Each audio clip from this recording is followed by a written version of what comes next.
Boa noite a todos, que bom que nós estamos aqui, de volta, retornando para casa. Depois de tudo isso que nós vimos e sentimos, é um desafio abrir a boca para tentar dizer alguma coisa. Mas eu sei que aquele mesmo que iniciou se movendo neste lugar, através de tudo aquilo que nós já experimentamos, eu tenho certeza que é o mesmo que tem também o desejo de falar ao nosso coração através da sua palavra. E nós começamos com a ceia do Senhor.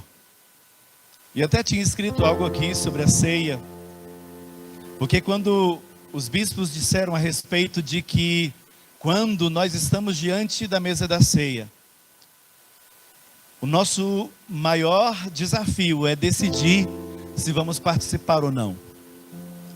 Para mim é muito mais complicado deixar de participar, porque acha que tem pecado ou que está em pecado, do que passar pelo desafio de reconhecer o erro, pedir perdão por ele e vir e participar. Então a ceia, como o bispo disse, ela é inclusiva. E eu acho bom que ela aconteça pelo menos uma vez por mês, poderia acontecer até mais, porque nos induz a ajustar aquilo que nós somos, nos induz a mudar a nossa vida. Então a ceia do Senhor, além de ser um memorial daquilo que Cristo fez por nós, ela também lida e trata com aquilo que nós somos. É diante da ceia, é repousando o nosso olhar sobre a ceia, sobre a sua história, aquilo que ela intimamente fala conosco, é que vai nos induzir a mudar aquilo que nós somos. Na mesa da ceia nós vemos claramente como Deus lida com cada um de nós, e também como Deus lida com o nosso pecado. Quando Deus olhou para você e quando Deus olhou para mim, e Ele viu em nós o pecado, Ele decidiu não acusar. Ele decidiu morrer e pagar o preço que nos prendia nele. Então, nesse caso, a impressão que nós temos é que estamos diante de um grande desafio, onde Deus nos chama para que nós demos a Ele a permissão para mudar a nossa vida. E como o Senhor ministrou através da profecia que falou hoje ao nosso coração, nós temos um desafio muito grande. Nós somos chamados por Deus e estamos aqui no reino dele. Ele nos estabeleceu no seu reino. E estar com Deus e estar trabalhando no reino de Deus não é tão simples quanto parece. Nós vamos enfrentar muitos desafios. Vamos ter diante de nós muitas batalhas. E é exatamente sobre isso que eu quero ministrar hoje, através daquilo que Deus colocou no meu coração, sobre o coração de vocês também. O que Deus diz para nós que decidimos andar com Ele? O que Deus tem para nós que aceitamos o desafio de entrar nessa jornada, onde grandes serão os desafios? Porque quando os discípulos dizem sim para Ele, a impressão que nós temos e o que a palavra nos diz é que era como se eles estivessem sendo enviados para o meio de lobos. E quando nós repousamos os nossos olhos sobre essa palavra, a primeira impressão que nós temos, Deus está nos enviando para morrer. E eu não sinto e não vejo assim.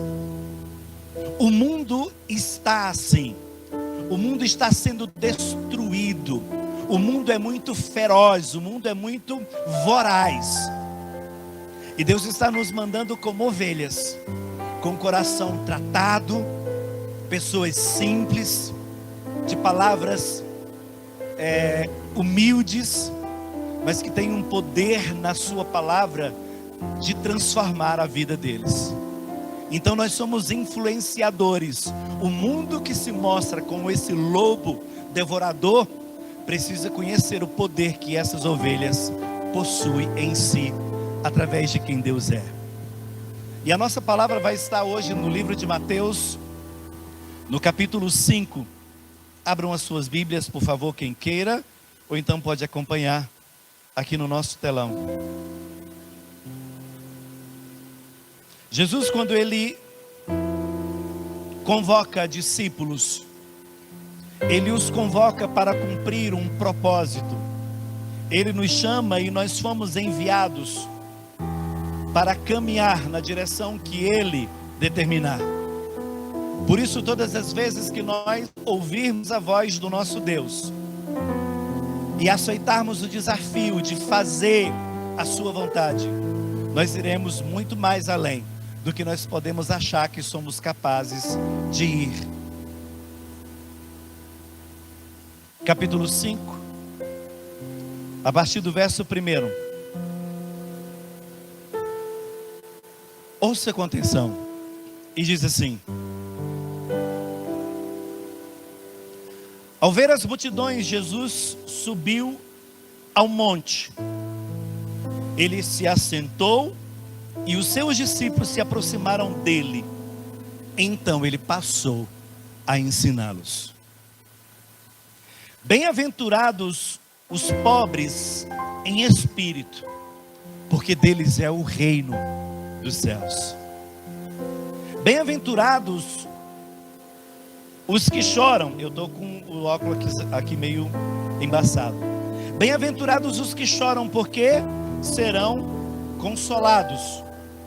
Bem-aventurados os mansos, porque eles herdarão a terra. Bem-aventurados os que têm fome e sede de justiça, porque serão saciados. Bem-aventurados os misericordiosos, porque eles alcançarão misericórdia. Bem-aventurados os limpos de coração, porque verão a Deus. Bem-aventurados os pacificadores, porque serão chamados filhos de Deus, porque Ele é o Deus da paz. Bem-aventurados os perseguidos por causa da justiça, porque deles é o reino dos céus. Amém? Pai, nós queremos colocar as nossas vidas e o nosso coração mais uma vez diante da Tua presença, clamando, meu Deus, que o Senhor venha falar na intimidade, no coração de cada um de nós. Usa, meu Deus, o nosso coração para que ele possa entender cada uma das suas palavras. Não permita, meu Deus, que saiamos daqui da mesma maneira que nós chegamos, porque eu entendo que a tua palavra tem efeito positivo, e se nós estamos aqui ao ouvi-la, a nossa vida será transformada. No entanto, nós não sairemos aqui da mesma maneira que chegamos. Eu te louvo, meu Deus, e coloco a vida de cada um dos teus filhos diante do Senhor, em nome de Jesus Cristo. Amém. Mateus capítulo 16, verso 24, vai dizer algo interessante. Se alguém quer vir após mim, negue-se a si mesmo, tome a sua cruz e siga-me. Esse é o desafio, o primeiro desafio que Jesus vai trazer aos seus discípulos. Quando ele inicia o seu ministério, está ali a multidão, e ele vai começar a ensiná-los, no sentido de que eles precisam conhecer quem é o Pai a quem ele veio representar. Jesus, ele abandona a sua glória para cumprir o propósito de resgatar a minha vida e a sua vida também. A segunda lição que ele nos dá, quando nós entramos dentro desse processo, está em Mateus no capítulo 3, versos 2 e 3. Ele vai dizer o seguinte: arrependei-vos, porque está próximo, está do lado. Vocês ainda não perceberam, mas precisa ver que o reino dos céus, ele está aqui do nosso lado. E ele manda mais um pouco dizendo: endireitai as suas veredas. Ele manda ou nos manda arrumar o caminho ou a direção pela qual nós estamos caminhando. Se o nosso caminho e a direção que nós estamos indo não nos leva a Deus, nós precisamos endireitar isso, para que a gente possa chegar onde nós queremos. Eu estava indo para o velório da cunhada do Maurício e perdi a estrada. Fui bater 20 quilômetros numa outra estrada que não tinha nada a ver. Eu falei: não vou chegar a tempo, não vai dar tempo de ministrar. Mas só que tudo aquilo era uma ilustração que Deus queria trazer naquele momento. E foi só eu ligar o GPS, ele recalculou a minha rota e me mostrou qual que era a direção e o caminho certo que eu deveria ir. E Jesus está aqui nesses dias, justamente fazendo isso, recalculando a nossa rota, endireitando o nosso caminho, fazendo com que cada um de nós venhamos ligar esse GPS que há em nós, porque nós estamos ligados em Deus e Ele em nós. Existe algo que liga o meu coração direto ao coração de Deus. E se porventura nós estamos fora dessa rota, nós precisamos buscar em Deus novamente, endireitar o nosso caminho.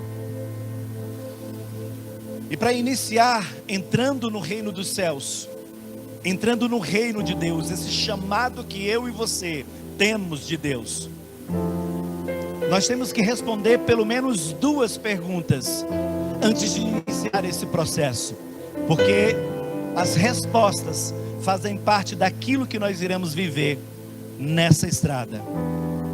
O que você estaria disposto a fazer para cumprir um propósito ou o propósito de Deus para a sua vida? Responda aí no seu coração. E o que você está disposto também a perder para ver Cristo sendo gerado na vida de outra pessoa? Então nós vamos entrar nos desafios que nós enfrentamos, ou que nós iremos enfrentar dentro de tudo isso. Capítulos 5, 6 e 7 do livro de Mateus, ele está justamente nos dando as diretrizes, ele está nos mostrando como nós iremos estar nesse ambiente que agora nós estamos, como a nossa vida vai se desenvolver ali. Então, se nós pudéssemos resumir esses princípios que nós encontramos em Mateus capítulo 5, 6 e 7, nós poderíamos dizer ou imaginar que Deus está falando: no meu reino são as minhas regras. E às vezes no reino de Deus nós vamos perder, se porventura desejarmos ganhar alguma coisa. O grande, para sentir-se grande, ele tem que primeiro reconhecer que ele não é nada.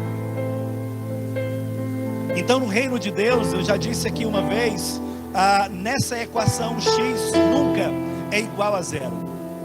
Deus vai nos dar tantas lições, e quanto mais nós acharmos que estamos perdendo, Deus está gerando uma estrutura incrível na nossa vida. Bem-aventurados são mais que felizes. O que Jesus está dizendo é que nós seremos felizes, não importa as circunstâncias, muito menos aquilo que porventura nós viermos a viver. Mais que felizes, pois a felicidade genuína não se baseia em circunstâncias. No reino de Deus, nós vamos enfrentar muitos desafios, mas ser feliz não significa em algum momento estar sofrendo. Na cidade que eu morei, a minha casa foi roubada 3 vezes. E eu não me senti triste, decepcionado, nenhuma das vezes.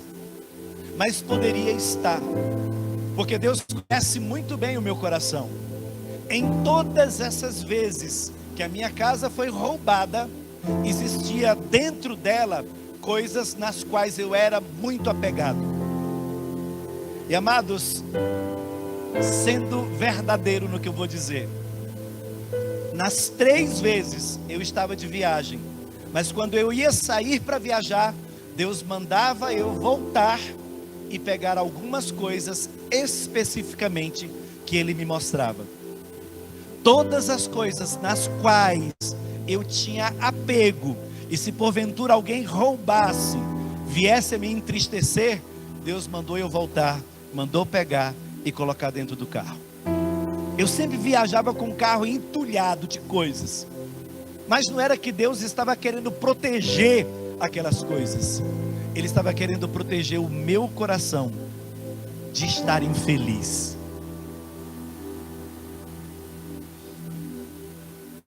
Bem-aventurado é um profundo sentimento de bem-estar, é um estado de permanência. A felicidade que você tem em Deus não acaba, mesmo que você seja roubado.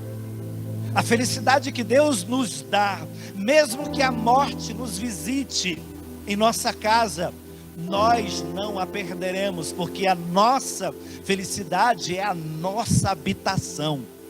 Nós moramos naquilo que nos faz feliz, ou naquele que nos faz feliz, que é o nosso Deus. Então, desde o princípio, quando Deus resolve montar essa estrutura para resgatar esse mundo perdido, Ele vai contar comigo e com você, mas antes, Ele já estabeleceu o seu sistema de justiça, que funciona dessa maneira. As bem-aventuranças nos mostram claramente, eu já tinha escrito aqui, que na equação de Deus, X nem sempre é igual a 0. Algumas coisas não vão bater, mas você vai entender e saber que é Deus. Então, quando nós reconhecemos a nossa pobreza ou incapacidade, nós descemos para a fronteira moral, onde Jesus mora, onde Ele habita. Então, no reino de Deus, ali no Sermão do Monte, Jesus vai repassar as nossas vidas pelo conceito moral que Ele tem. Porque então nós trabalhamos no conceito de certo e errado, mas agora nós vamos entrar num propósito muito maior, onde ali o que vai ser discutido é a vontade ou não é a vontade de Deus. Quando Jesus está no Getsêmani, Ele em estado de angústia extrema, Ele diz para o Pai: Pai, se possível, só se for possível. Ele não está negando nada, Ele quer saber se há uma outra alternativa. Mas a palavra diz que o pecado gera morte. Existe um preço que se paga por tudo isso. Mas Ele, em estado de angústia, Ele clama: olha, se for possível, afasta de mim esse cálice, se der. Mas antes de tudo, eu quero que seja feita a tua vontade. Aquilo que o Senhor planejou, aquilo que desde o princípio foi estabelecido, é isso que importa. E é exatamente isso. Bem-aventurados os pobres, ou os humildes de espírito, porque deles é o reino dos céus. Eu vou correr um pouquinho, para não delongar muito. Nós recebemos a salvação de graça. Se a salvação não fora de graça, muitos de nós não seríamos alcançados. Ela é de graça para que todos alcancem, para que todos participem dela. Mas ela não foi totalmente de graça, porque um preço foi pago. Ela só é de graça agora, porque o preço que se cobrou já foi pago. Por isso que agora é de graça, porque não se paga uma conta 2 vezes, essa já está paga. Por isso que nós temos acesso. Mas no reino, a história é diferente. Nós temos que botar a mão na massa e começar a trabalhar. Mas quando nós decidimos trabalhar no reino, para o reino, ou através do reino, algumas coisas podem acontecer. E ele vai começar dando os conselhos. Bem-aventurados os pobres ou humildes de espírito, porque deles é o reino do céu. O reino não se compra, ao reino se pertence. Porque nós não somos salvos, ou não fomos salvos para sermos livres. Apenas mudou o nosso dono. Apenas o comando foi mudado.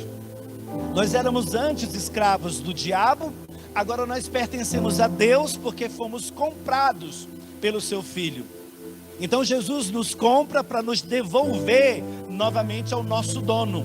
Então nós não somos livres. Eu não quero ser livre, eu quero pertencer ao meu dono, que é o Senhor Jesus. Livres do orgulho de achar que somos donos de nós mesmos. Então eu quero estar com Ele, eu pertenço a Ele. Livres da independência e da visão errônea. Isso é particular meu, do livre-arbítrio. Tem duas alternativas: Deus, diabo, dentro, fora, alto, baixo, dentro, fora. Se você escolheu, ou se você rejeitar a Deus, naturalmente você pode estar escolhendo a Satanás, sem ter feito escolha por ele. Mas se tivesse três alternativas, aí já era diferente. Mas nós já nascemos conosco, em nós já nascemos com algo que nos atrai para Deus. Querendo ou não, nós somos atraídos por Ele, e não tem outra chance para nós. Humildade não é pensar menos de nós mesmos, ou que eu sou ninguém. É simplesmente pensar de mim aquilo que eu sou. Não dizer além daquilo que eu sou e a quem eu pertenço. Eu pertenço a Ele, Ele é o meu dono. Bem-aventurados os que choram, porque serão consolados. A tristeza, segundo Deus, produz arrependimento. Deus não tem interesse no sofrimento meu e nem seu. O único interesse dele, quando diz isso, é que nós venhamos expressar aquilo que nós sentimos. A dor de chorar por dentro, de sentir aquilo que eu sinto e expressar para Ele aquilo que eu sou, dizendo e falando de mim. Ele vai conhecer a minha necessidade. Quando não temos disposição para expressar a nossa dor, sozinhos somos destruídos em nosso silêncio. Então é bom falar, compartilhe. Não fale com a pessoa errada, mas procure alguém com quem você possa compartilhar essa dor. E essa pessoa tem que ter esse Espírito de Deus agindo nela, para também ser um ajudador para você. Bem-aventurados os mansos, porque eles herdarão a terra.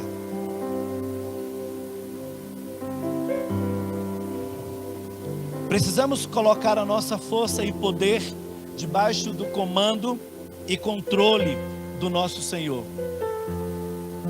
A nossa independência e o nosso desejo de sermos livres pode nos fazer fugir em algum momento, ou entrar em batalhas em algum momento para não perder uma guerra. E diz que eles herdarão a terra, eles terão o controle de tudo aquilo que não pode ser comprado. Deus está nos dando gratuitamente aquilo que o mundo desesperadamente corre atrás todos os dias para conquistar. Bem-aventurados os que têm fome e sede de justiça, porque eles serão fartos. A fome e a sede induz uma busca frenética pela presença de Deus e por sua justiça. Não tem nada a ver com ser justiceiro e ver as pessoas pagando por aquilo que fizeram. Pelo contrário, Jesus foi para a cruz sendo inocente, quando o culpado ele deixou sair livre.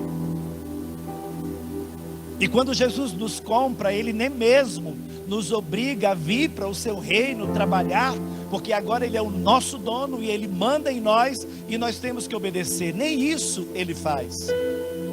Ele nos compra, nos sela, como nós agora somos justificados. Não há uma dívida que possa nos prender outra vez ou nos levar à prisão. Nós agora somos livres para fazer a escolha de estar com Ele, de servir a Ele, ou de ficar da mesma maneira como nós estávamos. Não se trata de fazer justiça, mas de ser justo. E buscar a justiça de Deus, buscar saber qual é a vontade de Deus para a nossa vida. A justiça que o mundo não conhece, e a justiça que nós experimentamos durante muito tempo, ela precisa ser mudada no nosso coração. Nós temos que implantar o sistema de justiça que funciona no céu, aqui na terra. E esse sistema de justiça funciona quando nós estabelecemos o seu padrão em Deus. Nós não vamos julgar as coisas dessa vida como o mundo julga, porque segundo Deus, a nossa justiça, ela é como um trapo de imundície. Então não se trata de fazer justiça, mas de ser justo, de viver em justiça, viver a justiça de Deus, experimentando a sua presença em toda a sua essência. Trazer a justiça de Deus, uma justiça que a terra não possui, que é a própria presença de Deus. Nós somos chamados para manifestar essa presença de Deus aqui na terra. Bem-aventurados os misericordiosos, porque alcançarão misericórdia. Eu aprendi aqui que existe diferença entre misericórdia e graça. Eu vou repetir, eu creio que o bispo já falou várias vezes, eu peguei e carrego comigo. A misericórdia não te dá o que você merece. Aquilo que nós merecíamos receber, nós não recebemos, porque Deus foi misericordioso conosco. Então, você foi declarado culpado, mas o juiz decidiu não nos condenar. Isso é misericórdia. Tudo bem se não tem um glória a Deus. A graça te dá o que você não merece.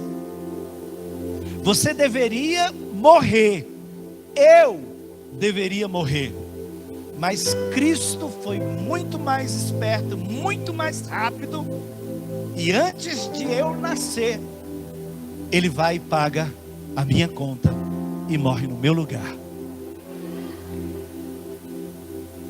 Isso é graça. É um dom imerecido. Só Deus pode fazer algo assim. Fazer uma aliança com quem não tem nada para oferecer. E você vê muito aí na sociedade endinheirada, filho de rico é proibido casar com filho de pobre, porque um não tem nada para oferecer para o outro. Aí tem o famoso golpe do baú. Jesus, Ele é o dono de tudo, e veio fazer aliança conosco, que não tínhamos nada. Bem-aventurados os limpos de coração, porque verão a Deus. Limpos de coração, ausência da ação do pecado sendo gerada em nós. Porque desde o princípio, o foco de Deus, no que Deus está olhando, é o nosso coração. O mundo pode olhar tudo ao nosso redor, e nós podemos parecer até mesmo ser admiráveis. Mas quando Deus olha profundamente, o seu foco é o coração. Quando estamos bem interiormente em nosso coração, nos tornamos capazes de perceber a ação de Deus em nosso redor. Não tem como ser limpo de coração se Deus não estiver no centro de tudo aquilo que nós fazemos, desejamos, almejamos e buscamos. Isaías 33, 15 e 16 diz assim: o que anda em justiça e fala o que é reto, o que despreza o ganho de opressão, o que com um gesto de mãos recusa aceitar suborno, o que tapa os ouvidos para não ouvir falar em homicídios e fecha os olhos para não ver o mal, este habitará nas alturas, as fortalezas das rochas serão o seu alto refúgio, o seu pão lhe será dado, as suas águas serão certas. Bem-aventurados aqueles que buscam a presença de Deus, que purifica em nós tudo aquilo que nós somos. Bem-aventurados os pacificadores, porque serão chamados filhos de Deus, porque Ele é o Deus da paz, e nós também devemos imitar a paz que Ele nos dá, e que nós também devemos compartilhar. Se nós decidirmos semear a paz, se nós decidirmos ministrar essa paz, não precisamos ou não precisaremos andar pacificando tumultos ou qualquer outras coisas. Se existe um lugar onde nós deveríamos viver essa paz, é nesse ambiente. Aqui nós devemos primeiramente experimentar a paz que Deus mandou nós levarmos ao mundo. Quando Ele envia a missão dos 70, essa é a palavra de ordem. Onde vocês chegarem, diga: a paz do Senhor seja sobre este lugar, a paz do Senhor seja sobre esta casa, a paz do Senhor seja sobre esta família. Antes de nós entrarmos na casa do valente, é bom amarrá-lo. Traga a paz onde não há paz, ministra a paz, mesmo que você não ache que alguém vá recebê-la, porque se alguém não a receber, ela volta para você, porque a paz é a própria presença de Deus. Eu cheguei numa cidade cadavérica, eu morei lá no ano de 1985, e voltei em 2016. Eu vi uma cidade velha, maltrapilha, mal cuidada, suja, que quando você chega, você percebe o clima espiritual muito pesado dentro dela. Não lembro quantas vezes eu abastecia o carro e saía andando pelas ruas da cidade. A paz do Senhor seja sobre este lugar, a paz do Senhor seja sobre essa esquina, a paz do Senhor seja sobre esse bar, sobre essa família. E começava só ministrando paz, paz, paz. E do nada a cidade começou a mudar. A cidade está toda limpa, sendo asfaltada, pessoas prosperando.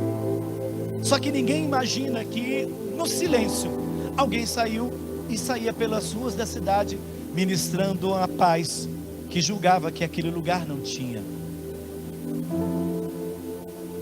Mas da mesma maneira Satanás se levanta para tentar conturbar, e muita tribulação nós enfrentamos, porque a paz do Senhor estava chegando sobre aquele lugar. É mais importante estabelecer a paz do que se esforçar por mantê-la. Então, não Na virada de ano, todo mundo compra branco. Branco não é paz, não representa paz. Branco é roupa que suja e é difícil de lavar. Só isso. Então a paz, ela é melhor ser ministrada do que gastar tempo e suor para mantê-la ou para estabelecê-la. O primeiro passo para se estabelecer a paz no reino é buscar a paz individual. Não faz sentido você ministrar a paz num ambiente se o teu próprio coração não se encontra em paz. Então o nosso primeiro desafio é pacificar o nosso coração, é saber se de fato nós temos essa paz em nós.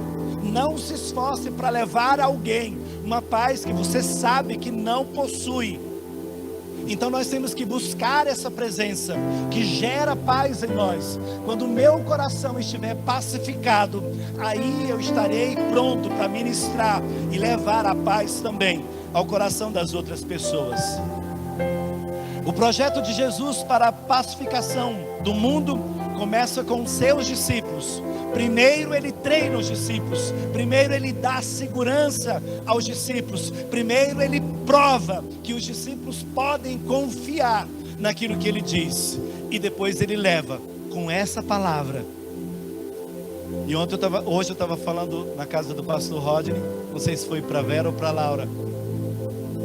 Missões não tem nada a ver com a distância que você percorre, mas com a bagagem que você leva. Prepare a sua bagagem. Você vai sair daqui a pouco e vai comer em algum lugar. Leve sua bagagem.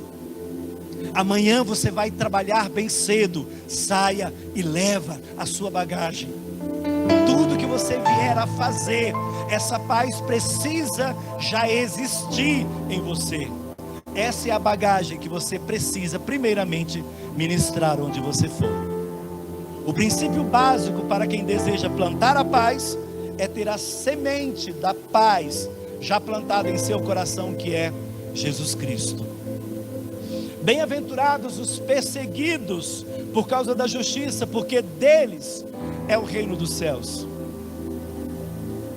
Bem-aventurados somos eu e você, quando por causa da palavra de Deus, ou de ministrar a palavra de Deus, nós viermos a ser perseguidos, e quem sabe até ser condenados. Isso é bom. Eu tive o prazer de experimentar isso, quando eu vi muitas coisas acontecendo comigo naquela cidade, de testemunhar homicídios e enfrentar alguns demônios agindo na vida de crianças e tantas outras coisas, de ver algumas pessoas provocar, dizendo coisas e talvez até palavras infamatórias.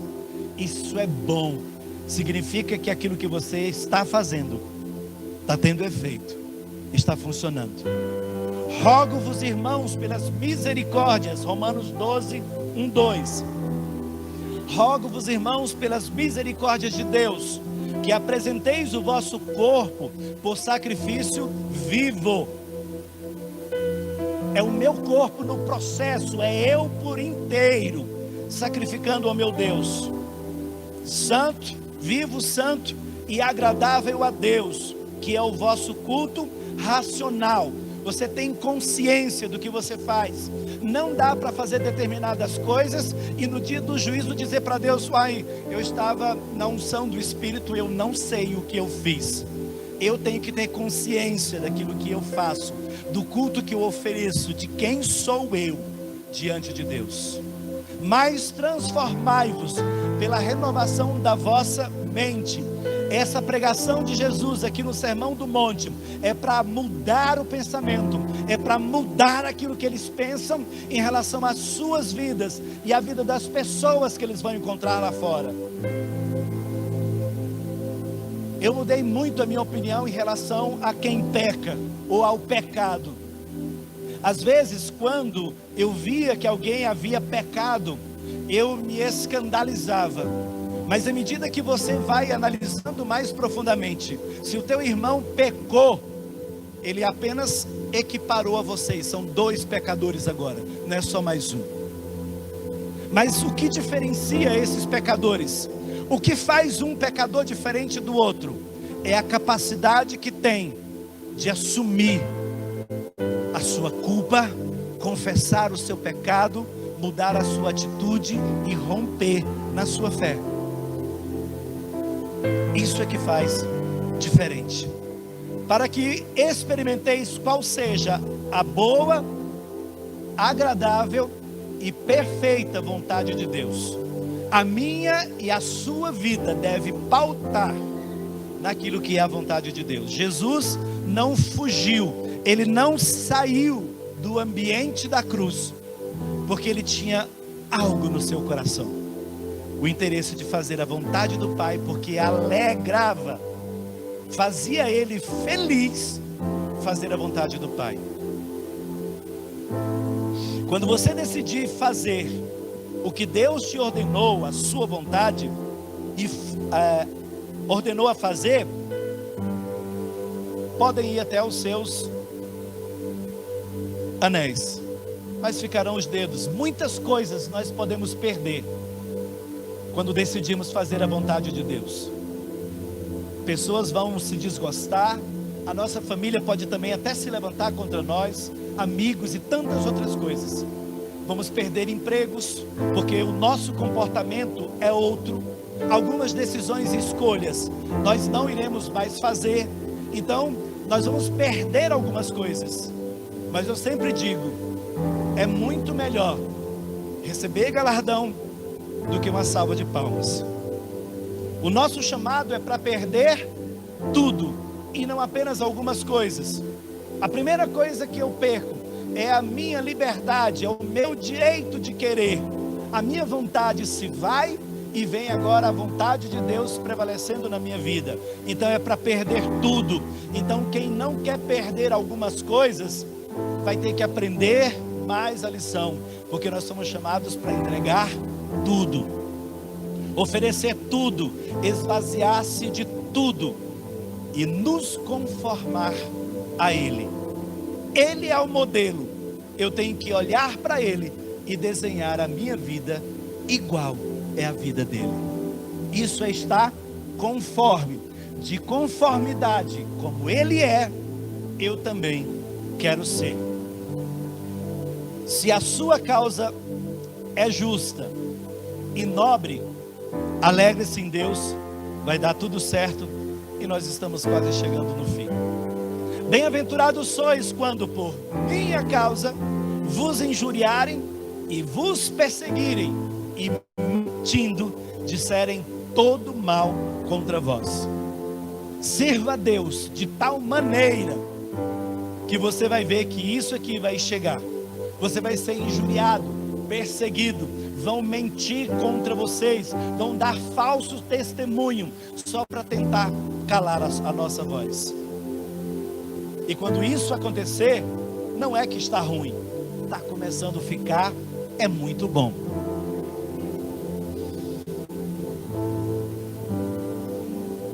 Mateus 13, 21.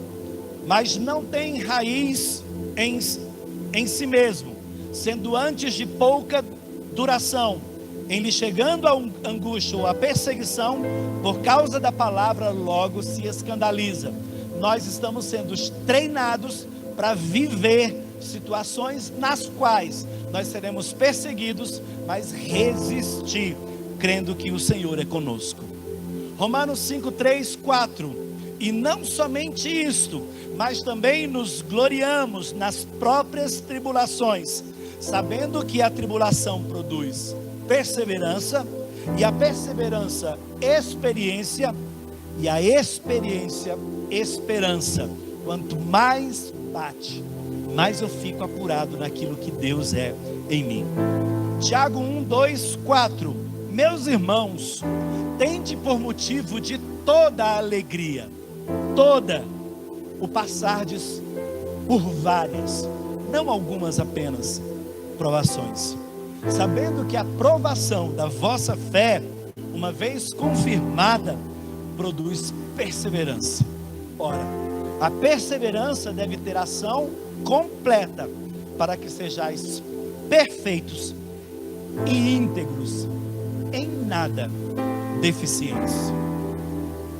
Nós estamos sendo preparados através da palavra que Deus nos dá, a cada encontro, a cada momento, a cada experiência que nós temos. Nós estamos sendo preparados para estarmos nesse nível, em nada deficientes. Não sei se vocês viram um vídeo na internet de um casal que foi enviado para um país muçulmano e o filho menor foi preso e os pais ficaram livres. Só que ele descobria que o filho sofria tortura todos os dias na prisão. Mas ele estava sofrendo porque ele estava pregando, e todos os dias pessoas se convertiam a Deus. E quanto mais ele pregava, mais tortura ele passava. E do lado de fora, o pai e a mãe orando pelo filho. E a oração deles não era: oh Deus, tira o meu filho de lá. Não. Deus dá força, sustenta ele lá. Ele está cumprindo o propósito, ele está ganhando vidas. Se ele sair, acabou o propósito. O propósito é lá. Íntegros, em nada deficientes, para que na hora do sufoco e da tribulação, nós não venhamos negar aquele a quem nós servimos. E por fim, regozijai-vos e exultai, porque é grande o vosso galardão nos céus. Pois assim perseguiram os profetas que viveram antes de nós. O maior erro é ter a pretensão, ou o nosso maior erro é ter a pretensão de achar que Deus deveria nos poupar das tristezas e das tribulações que nós passamos agora, sendo que outros já morreram. Eles foram perseguidos, eles foram decapitados, eles foram crucificados de todas as maneiras, de todas as formas. Eles foram tentados. Só nós que queremos viver em paz, alegria, sem tribulação, só. As gerações que nos antecederam tiveram os seus desafios, por serem as testemunhas para aquele tempo. Agora, meus amados, é a nossa vez. Amém?